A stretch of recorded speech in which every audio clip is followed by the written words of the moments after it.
सबसे पहले तो आप इतने काम के समय में, इतनी भारी संख्या में अपना साथ, अपना सहयोग, अपना आशीर्वाद देने तो यहाँ पर पधारे हैं। इसके लिए मैं अपनी ओर से, अमर परिवार की ओर से, रूड़ा राम जी की ओर से, सभी की ओर से आप सबका हाथ जोड़ के अभिनंदन करता हूँ, आपका स्वागत करता हूँ।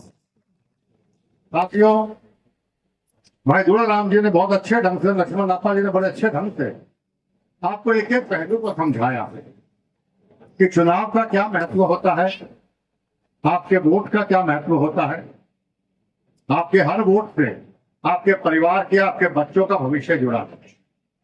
इस बात को आप समझते हैं? आपका आज का दिया हुआ वोट आपके आने वाले कल का निर्माण करता है। आपका आज का दिया हुआ वोट आपके परिवार के, आपके बच्चों के, आपके इलाके के भविष्य का निर्माण करता है। इसलिए समझदार आदमी वो होता है कि हर चीज को सोच समझ के अपने वोट का इस्तेमाल करे। समझदार वोटर वो होता है कि वोट डालने से पहले हर चीज को नाप तोलता है। 10 साल आपने कांग्रेस की सरकार देखी, आपको याद है मनमोहन सिंह जी की सरकार, कितनी मुश्किल से आपने पिंडा छुड़ाया उस सरकार से। आए दिन अखबार खोलते थे, टीवी खोलते थे, बड़े बड़े घोटाले हमें देखने को मिलते थे। कभी 2G घोटाला, कभी स्पेक्ट्रम 2G स्पेक्ट्रम घोटाला, कभी हवा बेच दी, जमीन पे, सब कुछ घोटाले को देखने को मिलते थे। 10 साल की सरकार आपने मोदी की देखी, क्या एक भी घोटाला आपके सामने आया? जब भी बात होती है मोदी सरकार की तो सीना चौड़ा हो जाता है कि पूरे विश्व में आज हमारे हिंदुस्तान का डंका एक आदमी ही काबिलियत की वजह से बना। तो साथियों, समझदार वोटर वो है जो ढापेगा तोलेगा कि क्या मैं उस माहौल में जाना चाहता हूँ जिस माहौल में भय भ्रष्टाचार का गुणगान था, या मैं एक ऐसे व्यक्ति को जो 3 रात बगैर छुके, बगैर थके, बगैर छुट्टी लिए, बगैर सोए सिर्फ आपके भविष्य की चिंता करता है। आज दुनिया में नाम है हमारा। कभी हमने सोचा था कि भाई विश्व गुरु की बात कल्पना में भी नहीं करते थे हम लोग। आज अमेरिका के प्रधानमंत्री, पिछले दिनों आपने देखा होगा जब ये अभी जो कार्यक्रम दिल्ली के अंदर हुए थे, हमारे देश का प्रधानमंत्री चेयर कर रहे हैं मीटिंग और अमेरिका के सारे बड़े बड़े विश्व के प्रधानमंत्री, राष्ट्रपति सामने बैठे हैं उनके। छाती चौड़ी हुई कि नहीं हुई आप लोगों की? क्या कभी कांग्रेस के राज में बात हो सकता है कोई आदमी? ये समझने की बात है। हमें बहकावे में नहीं आना किसी के, हमें अपने परिवार के, अपने इलाके का और देश के भविष्य के बारे में सोचना है कि भविष्य किसके साथ हमारा जुड़ा हुआ है। पिछले 10 साल की मोदी सरकार में आप जानते हैं 370 धारा 370 ले लो, क्या राम मंदिर का वो सपना लेते थे कि सिर्फ कांग्रेस ने तो मुद्दा बना के रखा, इन लोगों ने व्यवहारिक रूप दिया। जनधन योजना बना, आप गरीबों के, किसानों के खातों में पैसे डालने, मतलब हर चीज का मोदी ने सोच सोच के भला करने का प्रयास किया। ठीक है साथियों, तो आदमी को ताकत देने का ध्यान बनता है आप लोगों का। जितना मोदी ताकतवर होंगे उतनी ताकत देश को मिलेगी। और यहाँ प्रदेश की आप बात करिए, क्या भूपेंद्र सिंह हुड्डा की सरकार देखना चाहते हैं? क्या 10 साल भूपेंद्र सरकार को भूल गए आप लोग?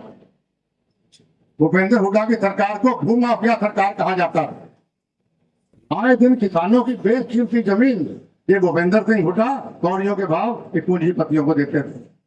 एक्सीडेंट घोटाले इन्होंने किए, उस वक्त मैं सांसद था, मैंने इस्तीफा दिया था उस वक्त। यहाँ से यहाँ पर गुड़ोपल, धनगढ़, सब जगह आसपास से खजूरी, सब गांव के लोग नेता संघर्ष में आए थे वहां पर। आप लोग, हमने पैदल यात्रा की थी कि किसानों के साथ अन्याय मत करो।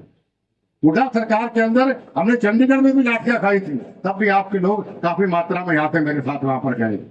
लट खाए थे कि नहीं खाए? आपने भी खाए, खड़े होकर देखो हमारा लट खाने, मेरे भी हाथ उठा था उसके अंदर।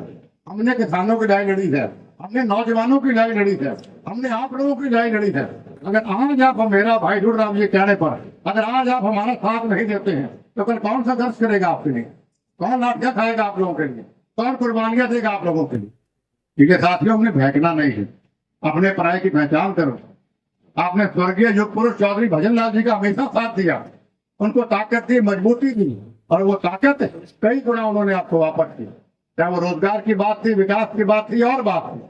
उनके स्वर्गवास के बाद वो ताकत आपने मुझे भी देने का प्रयास किया और मैंने ईमानदारी से, आप गवाह उस बात के, हर संघर्ष किया। इस तरीके से आपके मान और सम्मान को ऊपर रखे। आज अगर आपके बीच में मैं और भाई रूड़ा राम जी आए हैं और कल को अगर यहाँ ढोल खुलते हैं और कोई 19-20 हो जाती है तो क्या क्या इज्जत आगे आपके भाई, आपके भाइयों के ऊपर रहेगी? क्या भविष्य हमारा बढ़ेगा? अगर हमारे कढ़ाई में अगर हलवा नहीं होगा तो प्रसाद आपको क्या बांटेंगे हम लोग? जब हमें ही आप कमजोर कर दोगे तो आपका भविष्य कैसे बनाएंगे हम लोग? क्या भूपेंद्र हुड्डा आपका भविष्य बना सकता है? क्या कांग्रेस पार्टी आपका भविष्य बना सकती है? आपका पक्ष पकड़ने या खोलना दे कोई आदमी? इसलिए साथियों, किसी के बहकावे में नहीं आना। हमें सिर्फ ये देखना है कि हमने चौधरी भजनलाल परिवार का साथ दिया है और चौधरी भजनलाल परिवार ने हमेशा हमारा सिर ऊंचा रखा है। हमारे दुख में सुख में चौधरी भजनलाल जी का परिवार हमेशा हमारे लिए खड़ा रहा है और उस परिवार को जितनी हम ताकत देंगे उतने ताकतवर हम लोग होंगे। ये सोच, ये बात अपने बीच में रखिए। किसी के कोई बखान आवे आपको कि मैं कुलदीप नाराज है या कुछ है, बिल्कुल मत मानना किसी की। हमारी बात बहुत बढ़िया होगी, लेकिन और बढ़िया तब होगी जो वादे हमसे किए गए अभी, वो वादे तभी पूरे होंगे जब हमारा 25 मई को जब दौर खुले तो भाई नरेंद्र मोदी जी यहाँ से जीत के निकले। कहीं आपका एक वोट आपका नरेंद्र मोदी जी के झोली में जाना चाहिए। किसी के बहकाव में आपको आने की जरूरत है। एक बार पुनः, क्योंकि मेरे 2 कार्यक्रम बिहार में भी और पड़े हैं, आप भी बहुत देर से बैठे हैं, मैं भाई दुड़ाराम जी का विशेष तौर पे मैं आभार व्यक्त करता हूँ। इतने छोटे से नोटिस में आपका प्यार और आपका आशीर्वाद मुझे इतनी भारी मात्रा में देने का प्रयास किया। दुड़ाराम जी का हमेशा प्रयास रहता है इस इलाके का भला कैसे हो सकता है। जब भी हम बैठते दोनों भाई तो चर्चा होती है तो मैं आदमपुर किया, धार किया और बात करूँ ना करूँ, ये फतेहाबाद हल्के की बात जरूर करते हैं। मेरे हल्के में यो काम रह गया, यो रह गया, मैंने यो कर दिया, मैं यो भी करूंगा, यो भी करूंगा। तो आगे मेरे भाई को आप ताकत देना। आपका बहुत बहुत धन्यवाद। नमस्कार, जय हिंद।